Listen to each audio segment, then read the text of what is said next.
मैं हूं आपका फैकल्टी गणेश सोनने।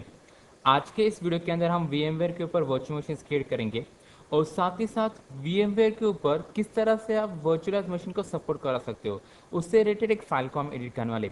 मतलब कि देखा जाए तो VMware एक वर्चुअल मशीन क्रिएट करने का सॉफ्टवेयर है, लेकिन उस VMware के ऊपर आप वर्चुअल के ऊपर वर्चुअल क्रिएट कर सकते हो। मतलब हम यहाँ पे नेस्टेड वर्चुअलाइजेशन की बात कर रहे हैं। तो नेस्टेड वर्चुअलाइजेशन अगर आपको VMware के ऊपर चाहिए तो उसके लिए आपको इस VMware के फाइल के अंदर थोड़े से चेंजेस करने पड़ते हैं। वो क्या है, आज मैं आपको दिखाने वाला हूँ। तो चलिए शुरू करते हैं हमारे प्रैक्टिकल सिनेरियो की तरफ। सबसे पहले आपको VMware के एप्लीकेशन को ऑन करना है। ये वही VMware एप्लीकेशन है जिसको हमने किस तरह से इंस्टॉल करते हैं हमने पिछली वीडियो में देखा था। अब यहाँ पे मुझे create a new virtual machine पे क्लिक करना है। ओके, बाय डिफॉल्ट आपको पता है यहाँ पे आपको कस्टम और टिपिकल दो ऑप्शन पूछे गए, जबकि कस्टम के अंदर आपको SCSI कंट्रोलर हार्डवेयर वगैरह पूछ जाते हैं, जो कि फिलहाल मेरे पास नहीं है। यहाँ पे मुझे टिपिकल पे क्लिक करना है जो कि रिकमेंडेड है। Click to the next. यहाँ पे I will install operating system later on, जो कि मेरी गेस्ट ऑपरेटिंग सिस्टम में रहने वाली है। होस्ट मतलब क्या, फिजिकल मशीन। गेस्ट मतलब क्या, virtual machine. Then click to the next. यहाँ पे मैं इंस्टॉल करने वाला मेरा विंडोज़ का प्रोडक्ट। विंडोज़ का हम 8 इंस्टॉल करेंगे, 64 बिट वाला। Then click to the next. इसे हम नाम देंगे विन 8। इसका बाय डिफॉल्ट सेव लोकेशन है हमारा सी ड्राइव, जिसे हम चेंज करने वाले हैं। तो उसके लिए आपको ब्राउज पे जाना है। ब्राउज पे जाने के बाद जहाँ पे आपने उस सभी मशीन्स का कस्टमाइज डेटाबेस रखा है ना, वहाँ पे आपको क्लिक करना है। फिलहाल मेरे मशीन का कस्टमाइज डेटाबेस है सब इस पर्टिकुलर ड्राइव के ऊपर, जहाँ पे हम उसे विन 8 नाम का फोल्डर क्रिएट करेंगे। ओके, जस्ट नथिंग बट मैं उसे सेव लोकेशन डिफाइन कर रहा हूँ कि मेरे डी लेटर के ऊपर VM बॉक्स नाम का एक फोल्डर है, उसके अंदर विन 8 नाम का एक सब फोल्डर बनाया जाए। Okay, then click to the next. यहाँ पे उसकी हार्ड डिस्क, चलो हम इसे तकरीबन 500 GB के आसपास हार्ड डिस्क असाइन करेंगे। Then click finish. Okay, edit के अंदर जाने के बाद यहाँ पे मुझे उसकी रैम चेंज करनी है, तो इसे मैं तकरीबन 5 GB के आसपास रैम असाइन करने वाला हूँ। अब देखिए मेरे पास जो टोटल फिजिकली अवेलेबल रैम है ना, वो तकरीबन 8 GB के आसपास है। कैसे पता चला, यू कैन सी ये आपका ब्लू ग्रीन येलो, ये जो ऑप्शन है ना, ये आपको इंडिकेशन कह रहे हैं। Max to max recommended memory जो तकरीबन 6 to 8 MB के आसपास बताई जा रही है। हालांकि मेरे फिजिकल मशीन में तकरीबन 8 GB के आसपास रैम है। चलो उसे कंफर्म कर लेते हैं। तो उसके लिए मुझे आपके टास्क मैनेजर पे क्लिक करना पड़ेगा।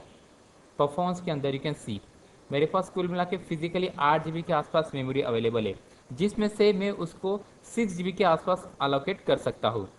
देन अगर आप देखोगे ना, मेरे पास प्रोसेसर मेरा AMD A8 प्रोसेसर है, जिसके अंदर कुल मिला के 4 कोर्स अवेलेबल है और 3.56 GHz के आसपास उनकी टेंटेटिवली स्पीड है, जिसमें से फिजिकल एक सॉकेट, नंबर ऑफ कोर्स और लॉजिकल 4। तो मेरे पास कुल मिला के एक सॉकेट और 4 लॉजिकल कोर्स अवेलेबल है। साथ ही साथ इस मशीन का हार्डवेयर वर्चुअलाइजेशन भी ऑन है।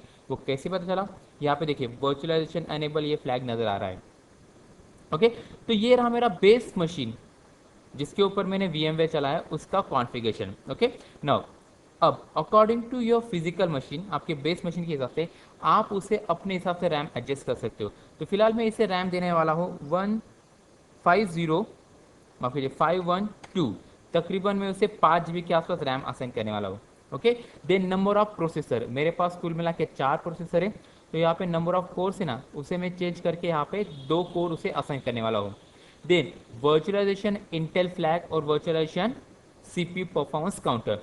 अब इन दो ऑप्शंस पे टिक करने से क्या होगा, आपकी VMware की वर्चुअल मशीन्स के ऊपर आप वर्चुअल मशीन्स रन कर सकते हो। मतलब आप नेस्टेड वर्चुअलाइजेशन क्रिएट कर सकते हो।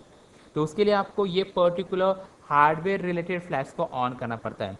इसके भी अलावा आपको यहाँ पे एक फाइल को एडिट करना ज़रूरी है, जो आपको मैं थोड़ी देर में बताऊँगा। फिलहाल के लिए नेटवर्क की तरफ हम जाएंगे। इसे हम रखेंगे हमारा कस्टम नेटवर्क, जो कि ब्रिज है बाय डिफ़ॉल्ट VMnet 0।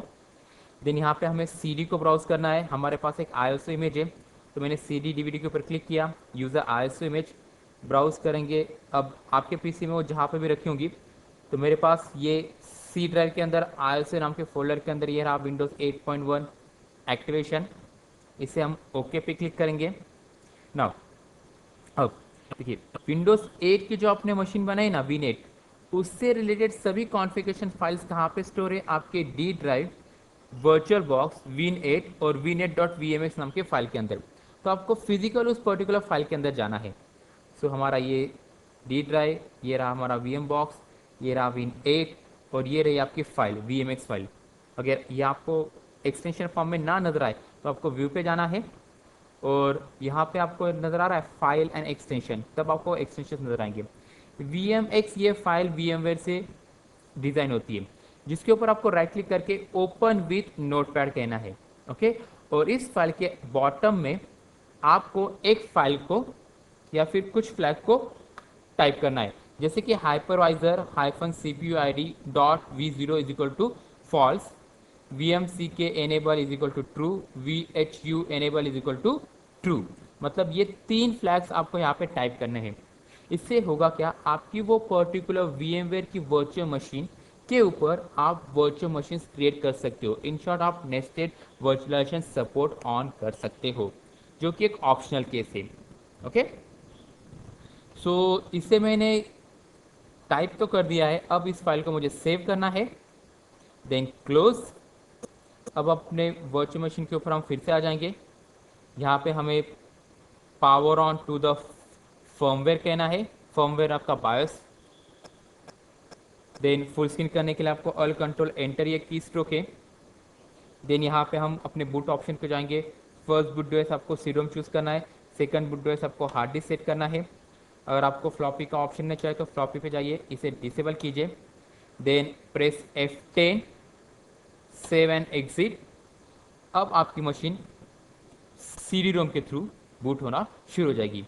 ठीक है, तो आज हमने देखा VMware के ऊपर किस तरह से वर्चुअल मशीन क्रिएट कर सकते हैं और साथ ही साथ नेस्टेड वर्चुअलाइजेशन करने के लिए आपको कौन सी लाइन को एडिट करना है और किस तरह से करना है। ओके, अब नेस्टेड वर्चुअलाइजेशन आपको चाहिए नहीं चाहिए आपका कॉल है, लेकिन अगर आपको चाहिए कि वर्चुअल के ऊपर वर्चुअल बनाया जाए वो भी VMware प्लेटफॉर्म के ऊपर, तो आपको उस 2 फाइल के लाइन्स को ऐड करना ज़रूरी है। साथ ही साथ VMware के कॉन्फ़िगरेशन के अंदर, मतलब जहाँ पे आप प्रोसेसर्स वगैरह असाइन करते हो ना, वहाँ पे वर्चुअलाइजेशन इंटेल और AMD के ऊपर क्लिक करना है और वर्चुअलाइजेशन CPU परफॉर्मेंस काउंटर को भी ऑन करके रखना ही है। आज के लिए इतना ही। मैं हूँ आपका फैकल्टी गणेश सोनोने। आने वाले वीडियोस के लिए हम ज़रूर मिलेंगे हमारे YouTube चैनल के ऊपर। Still then, bye.